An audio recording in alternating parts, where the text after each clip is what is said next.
Hello. Hello sir, আমি আমার ওয়াইফকে ফোন করলাম, ওর ফোনটা সুইচ অফ বলছে স্যার। ওর সাথে একটা দরকারি কথা ছিল, আপনি একটু ওকে ফোনটা দেবেন? হ্যাঁ, একটু দাঁড়াও, দিচ্ছি।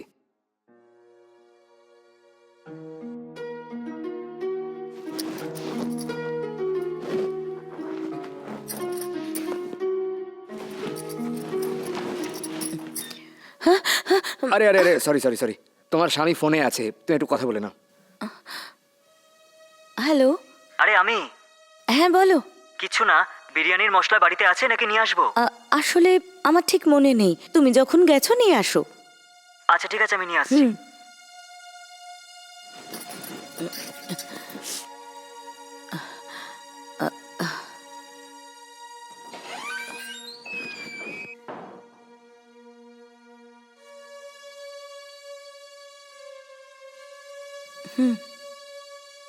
সরি সরি, দরজাটা নক না করেই আমি ভেতরে চলে গিয়েছিলাম। না ঠিক আছে স্যার, আপনি তো জেনে বুঝে করেননি।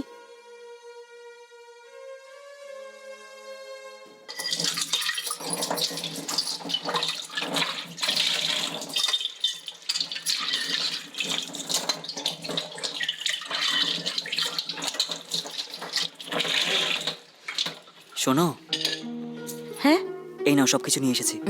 চিকেন, মশলা টশলা সবকিছু আছে। ঠিক আছে। আমাদের স্যারের চিকেন বিরিয়ানি খুবই পছন্দের। আজ তোমার হাতের চিকেন বিরিয়ানি খাওয়ার পর উনি যেন বলেন, এরকম বিরিয়ানি আমি আর কখনো খাইনি। হ্যাঁ ঠিক আছে, আমি বানিয়ে দিচ্ছি। ঠিক আছে, বানাও।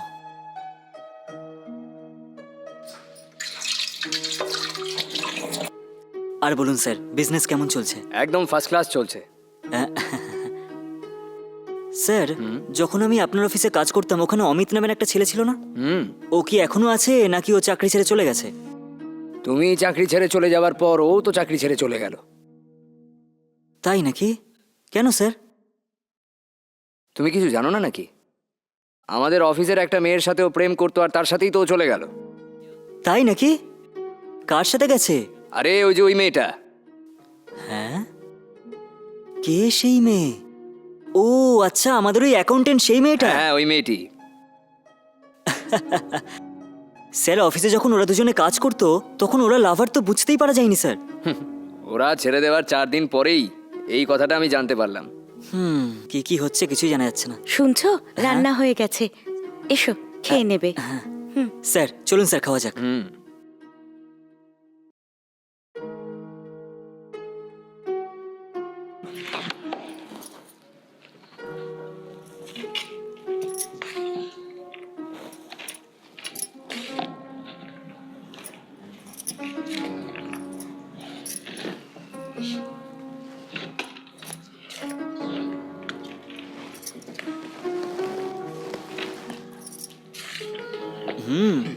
ব্যাস ব্যাস।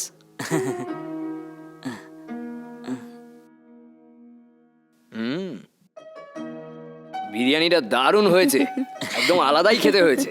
Thank you sir.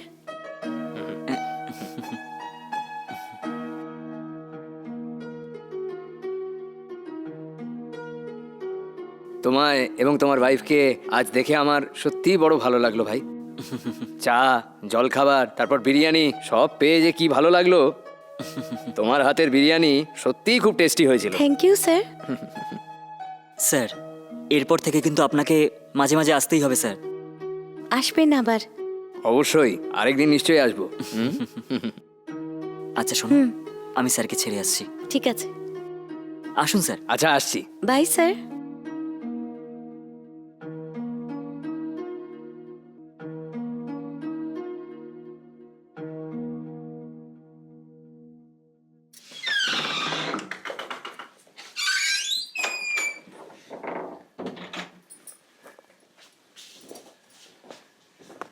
এই নাও দুধ। হ্যাঁ,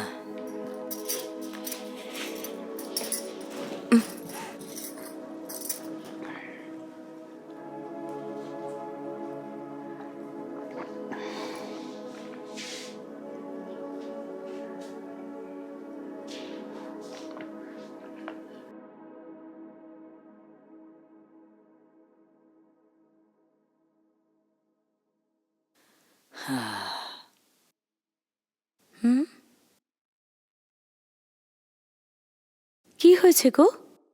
হ্যাঁ, আজ ব্যবসায় কিছু লাভ হলো? আজকের দিনটা ভালো ছিল? দিন দিন ব্যবসাটা কিরম একটা হয়ে যাচ্ছে। আজ মাত্র 800 টাকা ইনকাম হয়েছে। শুধু 800 টাকা? এরকম চলতে থাকলে কি করব? এই 800 টাকায় তো কালকের জিনিসপত্রও আসবে না। আর আমি কি করব বলো আমাকে? আমি তো শুধু হোটেলের কাজই জানি, এছাড়া তো আর কিচ্ছু জানি না আমি। যা সবকিছু হচ্ছে সেই সব দেখে আমার এমনটা মনে হয় যে গোটা জীবনটা এইভাবে কষ্টে কাটাতে হবে আমাদের। এই জীবন নিয়ে এগোনো খুবই মুশকিল মনে হচ্ছে। এই ব্যবসা করে কিচ্ছু হবে না।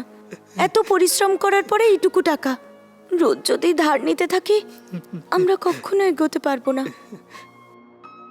সবাই বড় বড় বাড়ি আর গাড়ি কিনে নিয়েছে, কিন্তু আমরা কেন পারছি না?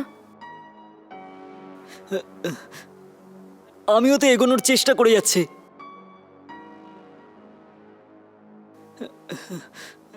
আচ্ছা শোনো না, তোমার ওই যে পুরনো স্যার, হ্যাঁ, উনি কেমন মানুষ? উনি খুবই ভালো মানুষ আর খুবই সরল।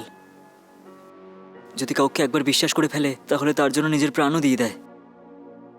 ওনার কাছে অনেক বড় বড় বাংলো আছে, 2-3টে ফ্যাক্টরি আছে, আর এছাড়াও ওনার অনেক জমি জমাও আছে জানো। কিন্তু এই সব সম্পত্তি ভোগ করার জন্য ওনার জীবনে কেউই নেই জানো।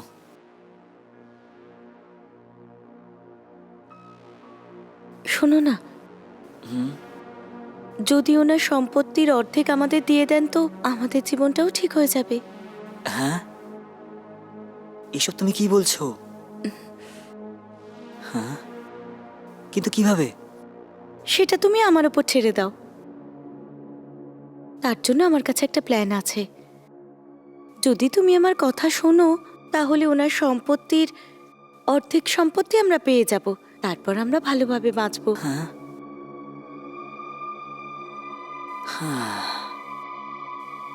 হ্যাঁ, ঠিক আছে।